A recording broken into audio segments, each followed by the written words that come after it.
bus to journey onward by Master Atlan. Chapter 74. Will we gain? The ears between the mind-numbing sound of a heart beating so loudly it was more akin to a war drum of death than an organ vital for life. And breaths were coming so fast that with so little air it was almost like standing on a mountain. Each footstep brought a shot of panic through her nerves as she tried to calm herself. This event was treasured and celebrated all around the world by the people of Rimont. The peaceful celebration in remembrance of the end of the Color War and the peace the kingdoms achieved with each other. And at the end, the center of that celebration was the jewel of the whole event, the Vital Festival tournament. Some may say it was counterintuitive to have a fighting tournament to top off a celebration of peace, but it wasn't about the fighting or who beat who to win the whole thing. It was about showing the world what the next new generation of huntsmen and huntresses looked like. The current people who protected the kingdoms and assured the safety of the civilians who lived in them were going to step down one day, and the people of Rimont should see that the one that would take up the task one day are strong and capable. Of course, the people still treated it like a spectacle, and the students involved definitely wanted to win, but the purpose was still really noble and stuff. But only now was she realizing that watching the tournament through the screen and participating in it directly were two very different things. The tension was almost suffocating, and the tension was enough to make her palms sweat. And there were an innumerable amount of people at this moment watching them and judging them and saying who knows what. It should have left her frozen in place.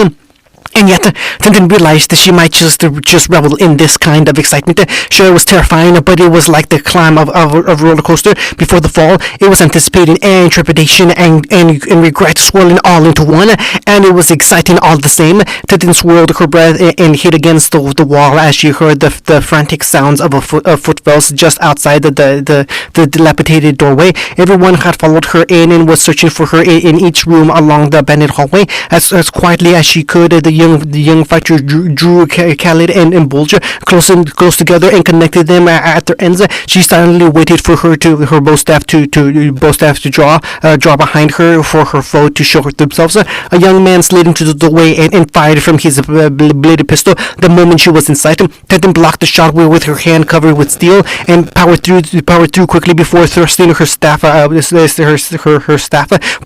The added length was enough to reach her foe and land a hit on his sternum. He was knocked back into the wall, and Tintin was quickly upon him, unlocking her staff back into sticks for close quarters combat.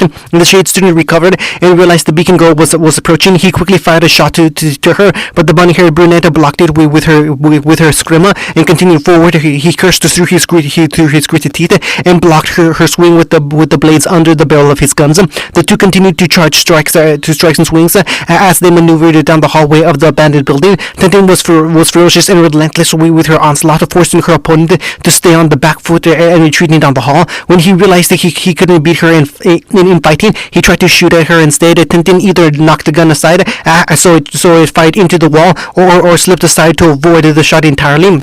The shade gunner slammed his blade down on one of her sticks to stop its swing. He then dragged it along the side, creating a show of sparks along the way. The barrel of the gun came under Tintin's chin and fired, covering her head in a blast of dust. Horror withstood the attack, and she weathered it even better after activating her semblance and covering her face with steel. Her opponent looked shocked by the metal layer that covered her features. He was even more surprised when she jerked forward and slammed her forehead into his. The gunner stumbled back and Tintin swung her stick into one of his hands. She activated her ice, thus causing a burst of ice to explode over his hand and gun. Immobilized for an instant, Tintin knocked his other gun aside and started to bring down a storm of strikes on his body. His aura dropped faster and faster as Tintin beat him back and forth with her sticks. With each hit, she activated another round of dust in her weapon. His body was knocked back with fire, wind, lightning, and ice until he was weakened so badly that one more hit would finish him. A flying strike to Tintin's back sent her sailing down the hall and sprawling on the ground. She quickly picked herself up with a groan and looked back to see someone else else had joined the fight. A girl wearing loose-fitting clothes for easy movement and quick strikes. A fighter came to join her gunner teammate in battle. While he regained his composure, the fighter took a stance and bounced on her feet before charging at Tintin. She climbed back up to her feet and blocked the next flying side kick that came her way. Her opponent quickly landed on the floor and started throwing kicks much faster than Tenten had anticipated. She raised her guard and tried to block with her sticks, but could only weather the swift attacks that came her way. She swung her sticks and forced her new opponent to stay at a distance. Tenten activated the dust in her weapons and started to lob electrical blast and balls of fire her way. The shade martial artist tried to avoid the attacks, but the small corridor they fought in left her little room to dodge. Instead, she powered through the pain, tanked the attacks, charged forward, and knocked Tenten back into a window with another flying kick. Tenten groaned as she lifted herself up and prepared to fight off her foe again, but a gunshot echoed through the hall, and Tenten yelped as the shot dropped her to her knees. Both Shade students were now on their feet and had her outnumbered. There was no way she was going to be able to fend them both off for long. It was a tired and true method. Overwhelm a foe with superior numbers and move on to the next. They had determined that she was the weakest link of the team and had gained up to best her quickly. It was the best move to make in this fight. Following her into this building to end the fight, not so much. Tenten smirked as she realized her teammate's strategy had worked as well. Before the Shade duo could get any closer, Tenten broke the window behind her and jumped out of it, just in time to avoid the giant glowing orange hand that broke through the wall and floor and continued into the ceiling above them. Tenten landed on the ground and was welcomed by the wild and exuberant cheers of the spectating audience. As she looked over and saw a grinning Naruto as he dispelled his semblance and his aura hand disappeared with it gone. The remains of the abandoned building of the biome collapsed as well. And with that, we have the first elimination of the match, and a double at that. Yes, Barty, with a well-placed bait and excellent teamwork, two members have been soundly defeated by Beacon's own Team Noctix. Yes, but the match isn't over yet, and the remaining two members are truly proving themselves capable of taking back this match on their own. You good? And Tenten whipped her cheek and nodded to Naruto's question. She looked up at the screen and saw her two foes' aura had dropped into the red, and hers was close to crossing that mark as well. Next time, you're the bait. Noted. Naruto helped her up, but come on, they could use some help. Across from the urban biome was the savanna biome, a low field of tall brown grass that could have hidden anyone in his brush. But part of the biome had been cut or burned away, with the fierce fights happening in its center. Kiba roared at the top of his lungs as he vaulted off the ground towards his opponent, with a burst of flames coming out of the back of his tonfa. Kiba landed a powerful punch across his foe's face.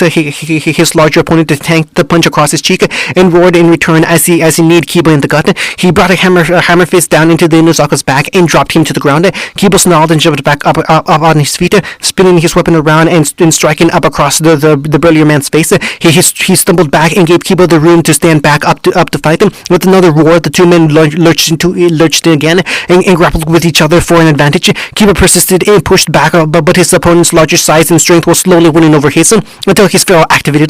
As his features and expression became more animalistic, while his strength increased and he pushed back harder. They struggled for several seconds before Kiba suddenly pulled his larger foe in, dropping to the ground and then throwing him over his head before chasing after him to attack.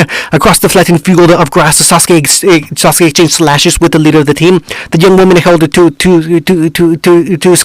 scimitars and wielded them gracefully across from Sasuke. Their swords continued to bounce and clash against each other in a spray of sparks, and while Sasuke's moments were quick and tight, the Shade leader's fighting was wild and flourished. He was forced to turn and block her attacks that came from every angle. Sasuke drew out his scabbard as well and used it to block the other blade from landing. He cocked his shield and fired a blast to his foe, forcing her to chamber her blade and dash aside him. The blast exploded a few feet behind them and set another patch of the savanna biome on fire. The Shade swordsman spotted the opportunity to attack and leapt into the air, twisting her torso and spinning around in order to bring her scimitar down on Sasuke's head.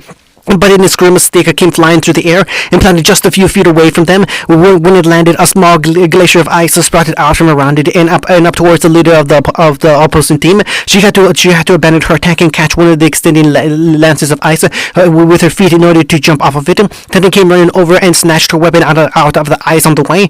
She stopped by her partner's side, smirking and deactivating the dust inside it before she took up a fighting stance. Sasuke nodded back and to charge to aim to fight dual-wielding opponents.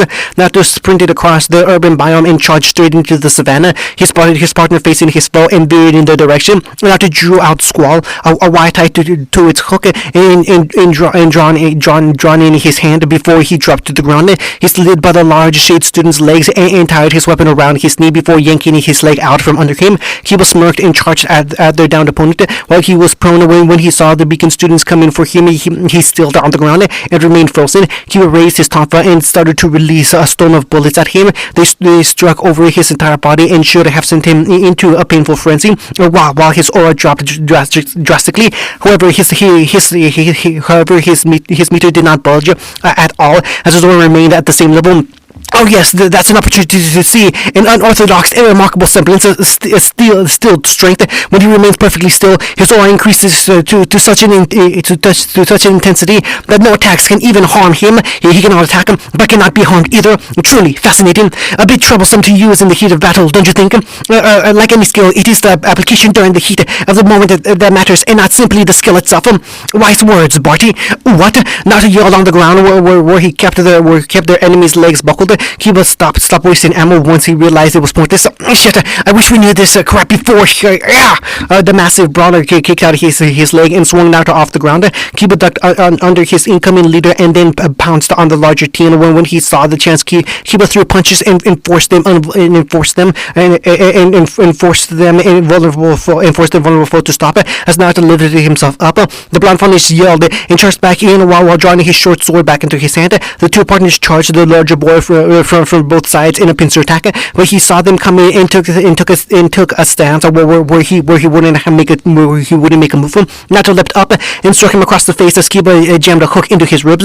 Bullets bounced off of his body as Naruto slashed him again and again with his short sword, and yet while their enemy was still, they didn't do anything to harm him. We aren't doing shit, Kiba yelled over his gunfire as Naruto slid to his side. Any other ideas? I got one. Naruto opened up the compartment on his blade and pulled out one of the dust arrows. He gripped it tightly and smirked. Here, help me on the follow-up.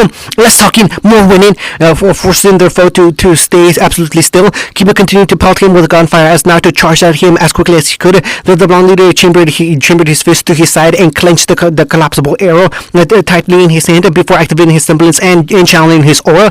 His hand was wreathed in an orange layer of aura, and that quickly transformed as it took the opportunity to wind until it was like a tempest around the furnace's forearm.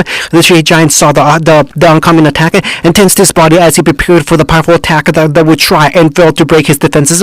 But instead, Naruto punched up, throwing an uppercut that harmlessly bounced off the large student's chin, and then with a massive gust of wind knocking him off his feet and up into the air. The shade heavyweight screamed as he flew up into the air, flailing around for some purchase of control. Once he reached the top of his arc, he drew open down. He dropped back down as Naruto held his hand back.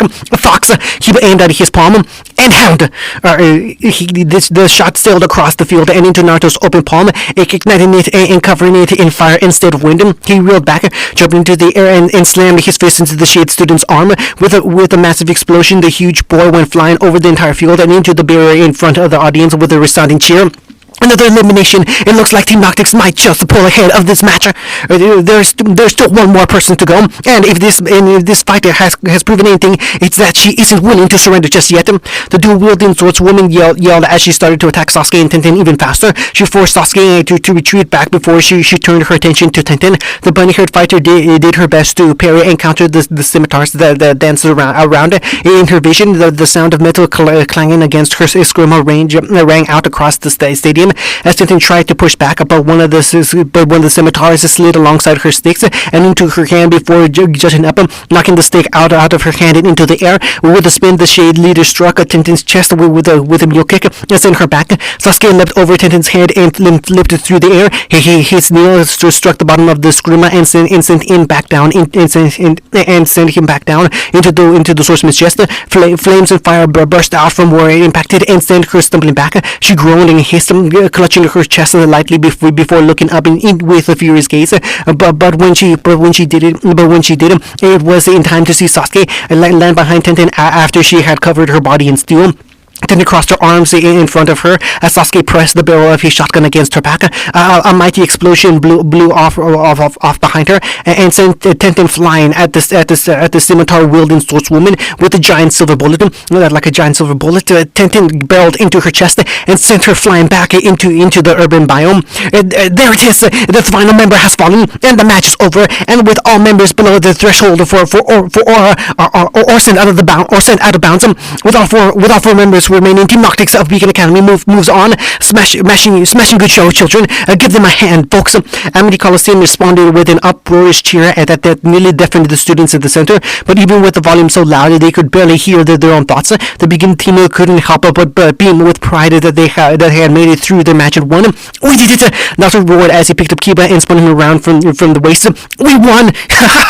I can't believe it! Tenten jumped on her partner and hugged him tightly. Can you believe it?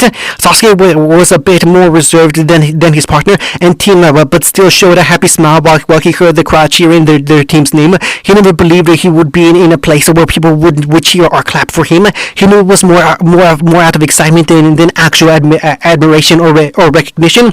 But this still felt amazing. Hunting, Team Noctix of Beacon Academy moves on, smashing good show, children, and give them a hand, folks. The people in the bar cheered and clapped. Some of the patrons looked annoyed and impatiently handed over the lane they had lost in their bet. Wow, those kids were really something. I don't think I could ever do anything like that, even if I had trained like them. The bartender chuckled as he cleaned his glasses while keeping an eye on the screen. This new group of huntsmen looks like they'll be able to handle anything. You kidding? That was a shit show. One drunk at the counter looked up at the screen with a frown. The spiky-haired man swirled his booze around before shaking his head. It was just a spectacle with a little choreography in the middle. You think this was staged? No, but the way they played, you think those kids were playing the game? The scruffy man with the red cape grumbled as he stared at the screen. Following one girl into an unstable building like that, collapsing it with some big attack that looks like it can barely be controlled, and burning down a dry grass field while fighting it. Are they hunters or action stars? Oh, come on, buddy. They're just kids, and it was one hell of a show. This isn't the show for them. It's the future. The husband warned as he put his mouth to his mother. And having too much fun in the heat of the moment could get them killed when it really matters.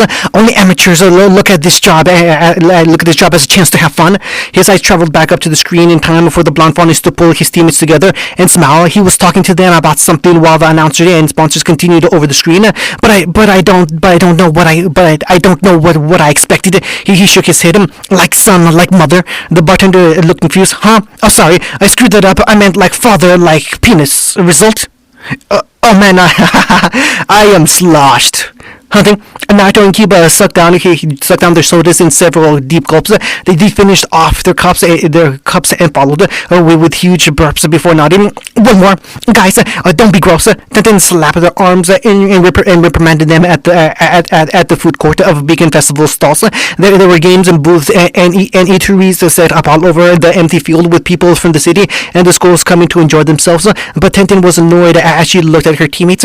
We're representing Beacon here among other people. You have to try and have a little more tact while we're out here. Come on, Tenten. You got to let us unwind. Kiba groaned as Naruto slurped on his soda. We just fought one of the biggest fights in our lives and won. We're heading to the doubles. Our team made it. Aren't you excited? Of course, I'm excited. But you two are acting like bums. Tenten answered as her teammates just frowned in response. She said, Sasuke, can you help me with them? Sasuke? Huh? Sasuke came back over from the booth he had visited. He yanked some cotton candy and tossed it into his mouth. Sorry, I was busy. Lucia held out the little blue cloud of sugar up to his partner. After a moment, the older girl shrugged and pulled some off to enjoy. She popped it in her mouth and smiled with delight. Oh wow, that is really good. See, Naruto yelled from the ground where he was sprawled out lazily. Then Sasuke shared a quick look before grabbing him under the arms and lifting him up to his feet. The fox phoenix groaned and patted his gut. I am so hungry right now. Can we go get something to eat? Yeah, I could eat it. There has to be something around here to set us over for a while. The team started to make their way through the booths and stands, looking for a place that they could all agree on. On the way, Kiba sipped on his drink and looked at his teammates. You think we're set for the next round? I think the biggest show during our fight was Naruto. So the most attention is on him. Tintin looked at her scroll and watched the comments about their fight up here. She nodded. There are some about me and some about our team, and one about Sasuke. Aren't flattering. Kiba patted his teammates back. Sorry, buddy. I know that must have felt like working with your arms tied to your legs. It's fine. If anything, it shows there was some credit to this little strategy after all. Congratulations, Naruto. The blonde drew his arms up. Tactical genius right here. Told you my idea will work out. Yeah, it only took several months of serious restraint to finally pan out in any meaningful way. Hey, don't ruin this for me, guys. Hey, over here. They looked over and saw Ruby jumping in the air and waving them over with her woodly flailing arms. By the short girl's side, her teammates stood together and looked to be trying to relax after their stressful victory. Ruby yelled across the field, "Come over here! Congratulate us on our awesome victory!" Weiss found Ruby. "Stop yelling like that! You're making a scene."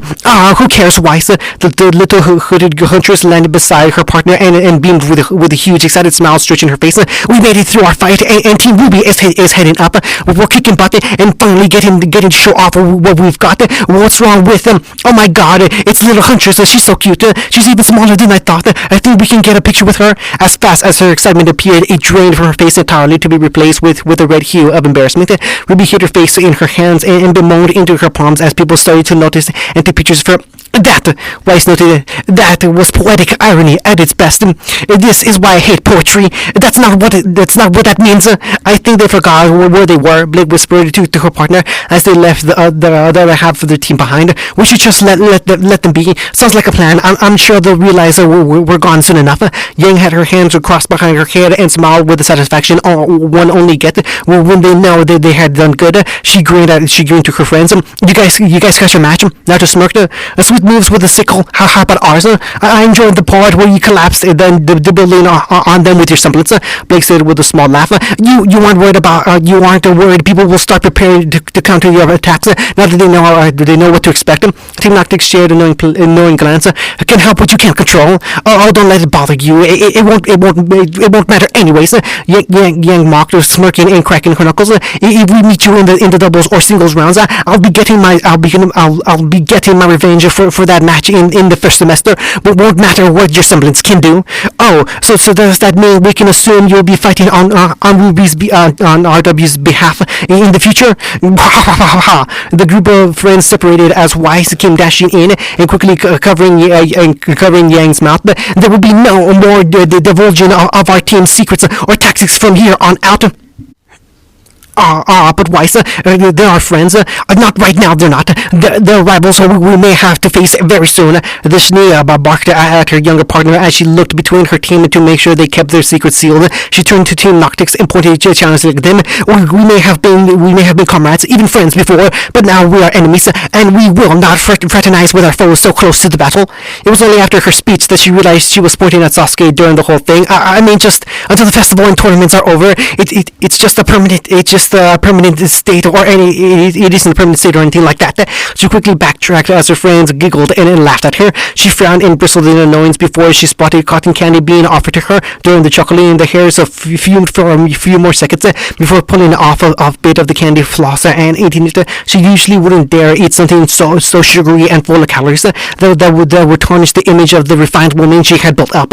But she had won her fight and was going ahead in the tournament, so she wanted to celebrate. Plus, it was really tasty. Well, if we're enemies for now, can we call it truce and go get something to eat? We're starving." Ruby smiled. "We were thinking the exact same thing." Blake's stomach sounded like a starving Ursa just a second ago. The bow and huntress blushed and covered her belly as Ruby pointed to the side. "I saw a little place somewhere over there while I was looking around the fairgrounds. I was wondering what the rose-scented gust of wind that barreled past us could have been. In hindsight, it should have been super obvious, actually. Come on, Blake's belly isn't going to fill itself. Stop talking about my stomach." Hunting. The booth manager watched the little white ball sail to the other side and knock down most of the empty bottles. However, there was still one standing as he shook his head. Sorry, little lady, doesn't count unless they're all knocked over. And get to try again. You horsey clown! I'm gonna tear off your minuscule little shit and shove it so far up your ass. You'll be spewing it and out your lying mouth. Yourself for weeks. Care to try again? Say that to me again, and I'll beat you so bad you'll share all over the ground, and then I'm gonna stick your nose in it and make you lap it up until easy, girl, easy. Sugetsu wrapped his arms around his hot-headed teammate's arms and pulled her away. Of course, this did nothing to stop Tahiya from shrieking out all the worst expletives and imaginary torture she could think up. It was enough to garner the attention of every passerby that watched the spectacle with great interest. So suggested smiles and laughter. She's just so excited that our team won. You can't keep her down. Yeah, we'll just be on our way. And damn it, do I need to slap a bitch? God, never be alone.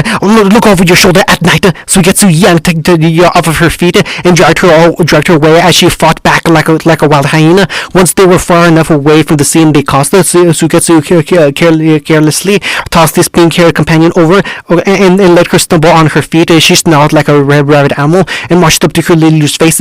You should have let me take him aside and make that guy into a girl. I'm sure that would have been entertaining and totally defeats the purpose of us trying to not draw attention. Sugetsu growled back, earning the ire and contempt of his shorter but fiercer companion. He took a deep breath through his nostrils before exhaling. Look, the hard part is over. We made it through to the next round, so Jugo doesn't even have to participate anymore. We stay in as long as that flaming bitch or Richmond tell us to. We're home free. No, we're not, because we still have to deal with Jugo. Tahiya snarled, a hint of trepidation lining her usual fearsome voice as she took a sharp breath. I don't know why Oshimaru asked us to do this, but if we screw up, then we're fucked. We won't screw up. We'll be careful, prepared. Whatever he becomes is what will happen after we're done throwing everything we have at him, and after that's done, whatever we throw won't mean shit. Tahiya shook her head. We're just making our own executioner. Sugetsu pocket vibrated. With a moment you catch his breath, he pulled out his scroll. Yeah, I'm here. He's ready. We're still at the school. Start without us. What the hell am I even supposed to do? Anything, everything, whatever you can imagine. Sugetsu, he looks scared. Are you scared? Yes, good. Maybe it'll make it easier for him. Get started. We're on our way. So he gets to the end of the call and jerked his head aside. Come on, Karin needs us, and so does he. You know, one day he'll be out of control, and when he is, he's gonna fucking kill us. Yeah, but at one point, did you think we were going to die pleasantly?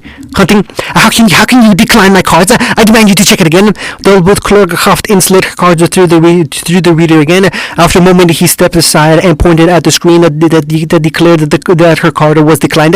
The clerk then tossed the card back on the counter and started grabbing the bowl of food to take them back. He found some serious opposition when he grabbed the bowl of fish first and tried to yank it away. The arm circled around the bowl like a newborn child and refused to let go. The usually reticent cat fondness was desperately clinging onto the bowl of fish and glumly whispering to herself, "But please, you can't do this. They have a home. My belly. You can't just take them back when they're so close." Blake, a few of her friends were concerned by her reaction. Naruto and Yang came out their seats and tried to pull her back into hers. They struggled to pry her free. "It's okay, Blake. It'll be okay. Come on, girl. Time to let go. Got to let the fishes go back home. But they're so close, and I'm so hungry. Blake, it's okay. If you wanted that badly, I can treat you." Blake looked up at Naruto with eyes almost on the verge of tears as he grabbed the menu. "I can spend." His expression slowly lowered once he saw the price for the fishbowl. He slowly lowered the menu down and turned to Yang. On three. No. So what's going on over here? The two teammates looked over and saw the last four members of their friend group come over to join them. John, Pira, and Ren were watching the odd scene with confusion, while Nora happily hummed to herself and waved to her friends. The scraggly blonde leader scratched his head. You all okay? We're good, Tintin answered. We might just be helping with a psychopathical breakdown at the moment. How did this happen? Why stare with empty eyes at her useless cards. What happened to you? How could you forsake me the one time I wanted to treat everyone? Two will be amended. It's two we're dealing with. Okay, Pierre smiled. Well, as a celebration for all of you making it to the next round, how about I treat you to a meal? Pira, you don't have to do that. Yanku dodging a quick meal kick from Blake in retaliation. Really, it's no trouble. And four more bowls for us, please. Pira handed over her card, and Juniper joined the friends at the counter. All three teams sat at the booth as the clerks started to cook their food. The dirty dozen of Beacon joined together to share a meal while the fighters were taking an intermission. The beautiful champion smiled courtly at her dear friends. Besides, I feel like we're going to owe you soon enough. I don't want there to be any hard feelings when we win the tournament. Oh, no, cheered. Pierce talking smack. That's how you know we're set. The others laughed before Yang raised her hand. Hold your horses, Lady Amazon. Don't get too ahead of yourself. You haven't even gotten past the first round yet. She's right, Pira. John nodded in agreement. Focus on helping us whoop the butts of the people in the first rounds. Ren continued. After that, you and Nora can barrel your way through whoever is uncomfortable enough to get paired up with you two. Aha! Big mistake. You've told us who you're sending to the double rounds. Now we can figure out how to beat you in case we get matched up. Oh darn! Pira feigned a shock and shame. If only we had been more conscientious and not revealing our plans. Oh well, nothing we can do about that. The old clerk came back around and dropped off their bowls, leaving the members of Juniper to look at their friends with smug satisfaction. I guess all we can do is wait for you to come up with a strategy to counter Nora and I am sure there will be a brilliant and a plentiful. The group of friends sat in complete silence after Pierre's claim as Juniper started to dig into their meal, while them and Blake, who had already had a head start on devouring her bowl of fish. Shit, Naruto growled. They're in our heads. Hunting. Madam Tsunade, would you like a snack from one of the vendors? Sakura asked her mentor as she pulled out her wallet. I think I spotted some hot dogs and snow cones over on the other side. Stop! No! Tsunade grabbed Sakura's hand and pulled it up. She then laid several cards of Leon in her palms and curled her hands around it. Sakura blinked up in surprise as the older woman blinked. You deserve a treat. Don't bother worrying about me. Just go and have fun. Are you sure, ma'am? It's a big celebration, isn't it? The blonde woman chuckled and rubbed her student's head affectionately before pointing aside. We're going back to work once this is over, so just go and enjoy yourself. Sakura's grin widening from ear to ear before she lunged forward and hugged Tsunade tightly. The pink-haired girl pulled away and ran off to explore what the biggest celebration in Remnant had to offer. Tsunade smiled as she watched her apprentice run off. She turned around and grimaced as once she saw her oldest friend watching from the sides with a smirk. You make any joke about having a heart or not having a stick up my ass, then I will kill you. Got it? Jiraiya held his hands up in defense and made his way over. He looked in the direction Sakura ran off before turning to Tsunade. Big weird of you playing the responsible adult when you've already tormented her with your recklessness and debauchery. Don't you think? Pot kettle, don't make me a list of all the terrible things you've done with your kid. Tsunade threatened before one of her eyebrows perked up. Like you got any right to criticize. I remember you being a lot worse with Minato than I was with Shizune. I think Shizune would have something very different to say about that. Plus, I was great with Minato. Might have been a sucky guardian, but he grew up well. So I call that a win. The two older friends started making their way through the fairgrounds and back towards the bulkheads to the Coliseum. The best thing you're doing for these girls is proving that gambling and drinking are the worst choices to make in life, and you're helping your new brat with realizing his fullest potential. And all you had to do was be your natural irritating self. You should use that training method more often. Tsunade laughed as she and Jiraiya cackled beside each other. Imagine training the next generation of great warriors, all with the desire to plant their feet in your ass. The two friends continued to throw barbs at each other and laugh while they did so. Their uproarious laughter earned some odd looks from other patrons of the fair, but no one cared to bother them. Come on, we have to get our seats. Wait for us. course, the two older friends stopped and stepped aside as a group of children ran by them towards the landing pad. The kids were laughing and racing with each other as they talked about the fights they liked the most, and the ones that they couldn't wait to see. For Tsunade and Jiraiya, it was hard not to notice that some of the kids had scales and horns while others didn't. Tsunade smiled sadly as the children disappeared from view. Things certainly haven't changed since our day, huh? Yeah, a lot has changed. They continued walking around in silence for a few moments before Tsunade spoke up. Do you think Mr. Harusa would be happy to see things have changed a little since back then? I think he'd be more horrified than anything by what some of the other faunas have resorted to in his absence. That was his biggest fear in life, after all. But not everyone is like that, and not everyone in the world is only responding to them. You still know his heart would be breaking if he saw what the right thing was now. So now they couldn't argue against that. The kind of monkey faunas in her memory said that implored them never to resort to violence or hurting others to solve their problems. The world was changing, and the way humans and faunas treated each other was changing as well. But the possibility that this change was happening because of the horror of the right thing might inflict was a depressing thought, and it would have surely broken the old mentor's heart. But she couldn't deny the fact that whether he would be happy or heartbroken, she wanted him to be here besides them right now. Being an old grouch and complaining about everything they did, calling Jiraiya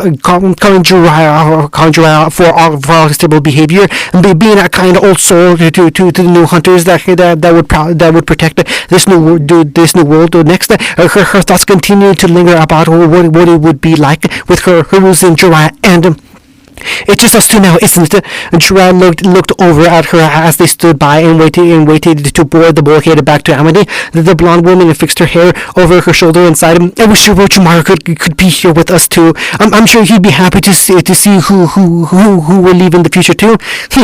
Jiraiya simply hummed in response. He didn't agree or disagree and just stared forward while Tsunade spoke. She looked down and saw his artificial hand tighten its grip for just a moment before relaxing. I have no idea what it will take to get you to talk. It's been over 20 years since he died, and you still won't tell me what happened. They were ushered to step into the ship, but lingered for just a moment. So now I shook her head before stepping up.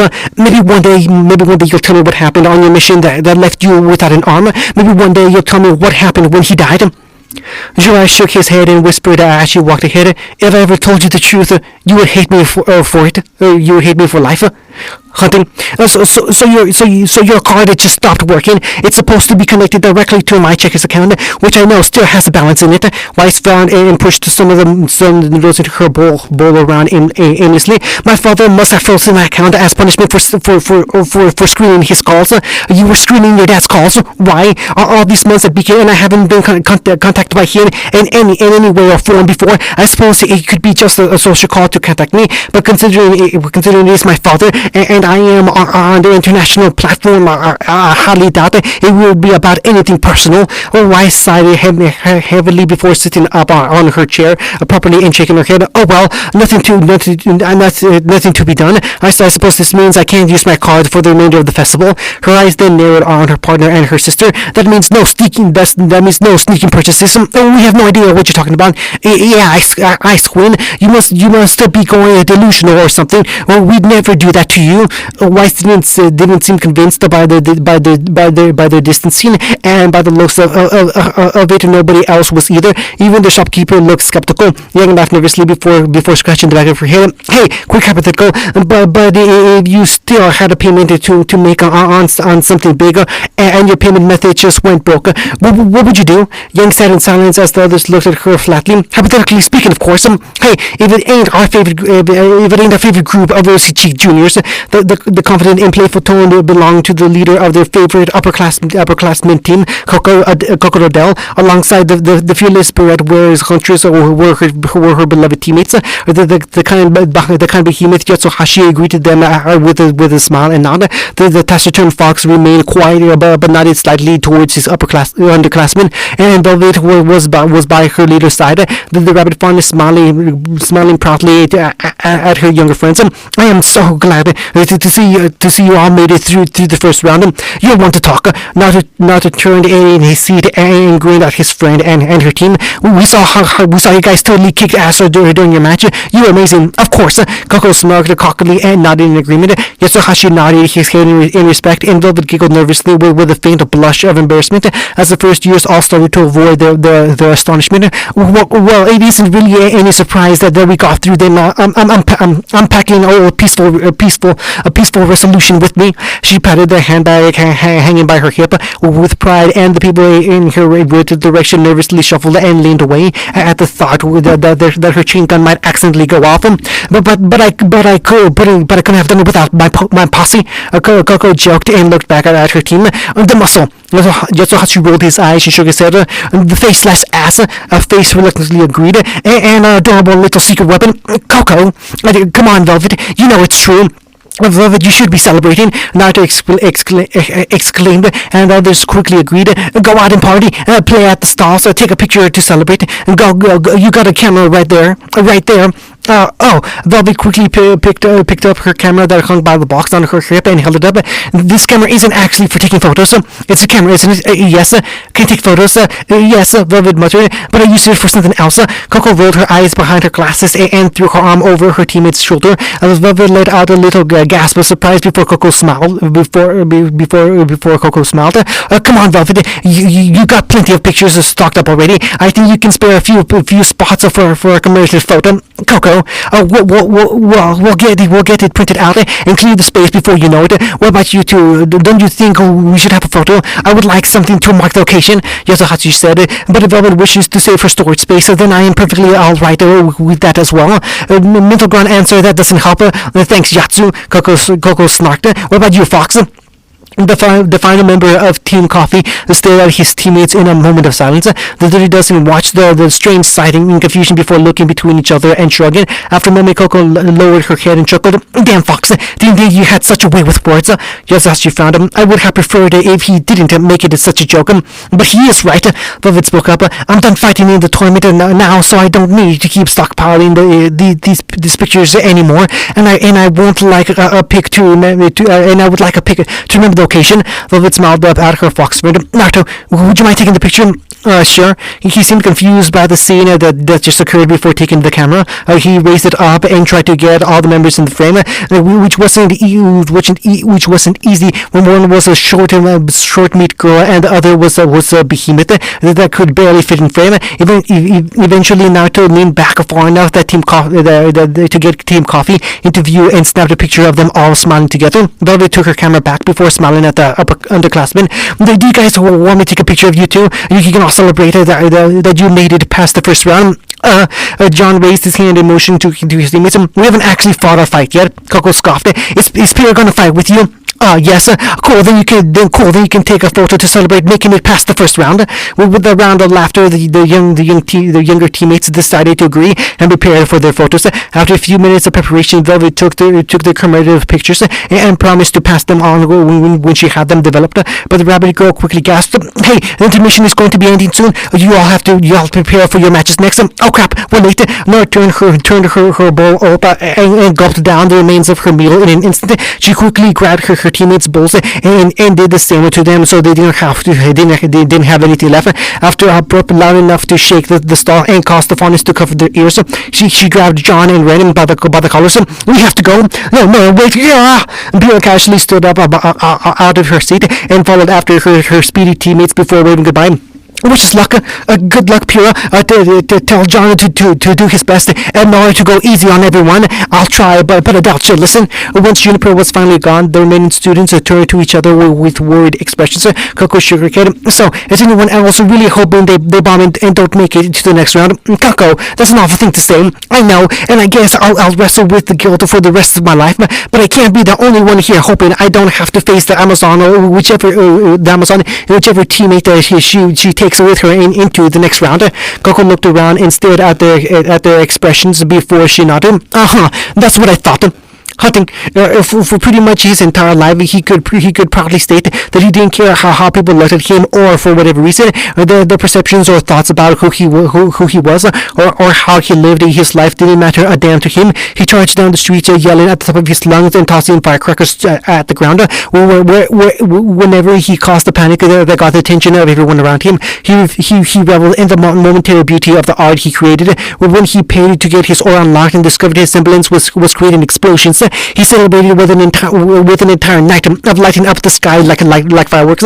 And with the chance his semblance gave him, he found the opportunity to do bigger and better things. He could jump into a robin, or he could jump into a robin or beating, and then make the attackers run off while pissing their pants. If a grin snuck in and tried to attack, he could charge in and send that damn thing to hell with a single blast. He could do so much good now, and only with a little collateral damage. When he was done, he truly felt like he was doing good, which made the fact the government was brandishing him as a criminal and blaming him for whatever incident might occur was enough to send him into a rage. Apparently, these bastards in the government were more concerned with their image and public name than actually helping people or doing what was needed. His already strenuous belief in the government was completely obliterated at that point, and he promised that he would do whatever he could to make a difference outside of their reach.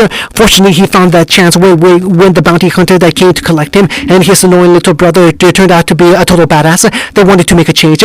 He was the first person to join the cause to fight the emergent threat of the White Fang. It was and was one of the leading forces behind the growing movement. It was everything he never wanted, and he was proud to know he was doing good and helping others, which now left him here. He had a chance to help more people than ever and do good, but in order to do so, he had to become a part of the thing he hated most in the world. He wasn't sure if this was ironic or just fate being a total vindictive bitch, but now instead of being a freelance badass saving the day without any rules or restrictions, he was another butt monkey of the Atlasian military, patrolling a stupid festival celebration in his glorified gimp suit. It was strange that for the first time in his life, he was experiencing feelings of shame and embarrassment. Honestly, he'd rather be walking around naked than wearing this stupid ass monkey.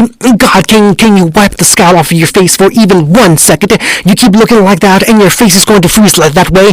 The little grumbled obscenities under his breath before looking up at Corinne. The blue-haired woman was dressed in the same Atlasian attire as she was forced to wear and was holding a drink in each hand. She held out one to him as an offer before jerking her head aside. Come on, we have to go back on patrol. Can't we just say we did it and leave and take these uniforms off, burn them, and then shut up, take your drink, and get off your ass. The angry blonde rolled his eyes before snatching the drink out of her hand and standing up to join her on patrol. The girl's face remained in a scowl while he sipped as Corinne looked around at the streets they patrolled. She was amazed by all the people happily converging and enjoying the events the festival offered. It was strange to see such a vastly different side of life and the world from the one that she was accustomed to. She had grown up learning to fight and kill and survive, but here it felt wrong to even think about those kinds of things. There were families happily eating together, friends grouping up to go see the fights, children running to different vendors for snacks, and the odd person that looked their way greet them with a nod or salute,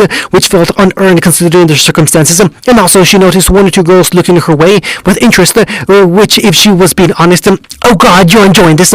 Did her grimaced when he looked up and noticed Corinne's expression not matching the same mystery he was conveying. He balked in horror at the idea. How can you actually enjoy being an Atlas monkey butler? I don't. I know this is just an alternative to spending the rest of our lives in a cell, and I know we're always on thin ice with Atlas people. It annoys me too. It's just... Girl looked around and gestured to where they stood. When was the last time we walked through a street without having to make sure we weren't spotted, or making our way to the seediest spots at the first chance we got? I can't remember the last time I felt like a person. If this is it, then I don't think I ever have. Even if that means limiting ourselves to helping the Atlas military, we help people properly now in the name of the Atlas military. Going quickly corrected as they frowned and snarled. I know you don't like the workings. I know you don't like working for them but the chance to do more without constantly hiding in the shadows would mean something, right? Later, she expected a spiteful retort from her partner, but looked back to see he had left her side. Looking back, she spotted him standing with a crowd of people while they stared at the screen. Karen came over and stood by his side as they watched the matchup unfold. They watched Team Juniper argue with each other in the heated battle while everyone else waited for them to finish. After realizing that they were stalling the tournament, the little hammer-wielding powerhouse knocked the other team away with a single swing, and the four teenagers basked in their victory. We were drifting away from what we wanted to do. Girl whispered to her partner as she silently stared at the screen. After what we did to Sasuke and his friends, just to get some kind of edge back in our fight, it was clear that we were losing focus on what we were doing. Girl pulled down the shoulder pad of his uniform. I know you might hate wearing this, but if there's a chance it can put us back on the right path, I'll happily wear it and all the duties it comes with. A ring echoed out from her pocket, and Girl quickly pulled out her scroll. She spotted his shoulder. Stay here. I'll be right back. The blonde arsonist stood still and watched the screen as the kids he had helped kidnap just a few months ago proudly celebrate their victory. At the time, he felt what they did had to be done because it was necessary to the cause. Since then, the others had looked back on that incident and realized that it was a mistake to resort to methods like that. Honestly, he still felt like it was the right thing to do, and honestly, that was probably a serious problem in and under that. Thief! Someone help! Data looked over his shoulder and saw a person snatcher run by him. After robbing an older woman, he rolled his eyes inside before petulantly tossing his drink aside. Two explosive blasts released from his palm and sent him flying through the air. He sailed over the heads of everyone else on the street and directly towards the thief. He landed in front of the purse snatcher and caused the crook to recoil in shock. In a panic, he threw a punch at the newly minted Atlas soldier. With a side that easily caught his face, so turned the man around. He turned the man's arms around and then forced him down on his knees. He smacked the crook on the back of his head and then yanked the purse back out of his hands. Once released, the purse snatcher ran away in fright as it twirled the purse in his hands. I got it. Oh, thank you, sir. The older woman ran over and took the purse back. After checking its contents, she let out a sigh of relief and grabbed it in his hand. She held it tightly. Thank you for your help, sir, and thank you for your service. Oh, don't. The woman leaned forward and hugged Diderot without hesitation. People who saw the scene clapped and cheered for Diderot's bravery. The blonde didn't know how to react to the praise he was getting, but it was definitely weird, but not necessarily in a bad way. And Girl made her way back over, and he met her halfway. All right, I guess I can see what you mean now, he begrudgingly admitted. I still hate being a part of this, but as long as we're still making a difference, then I can stomach being a part of Atlas. He looked at Girl and noticed her pinched expression. What is it? Just got word in. Our specialist is coming to meet the general. Take it back. Fuck this job. Hunting. Well, that was fun. Exactly how he knew it was going to end, but still fun. I guess you're right, huh, Cinder? Mercury chuckled as he grabbed a handful of popcorn and stuffed his face. He looked aside and saw his partner in crime staring at him with a look of disgust. He held out the bucket. Hungry now? Shut up and close your mouth while you eat.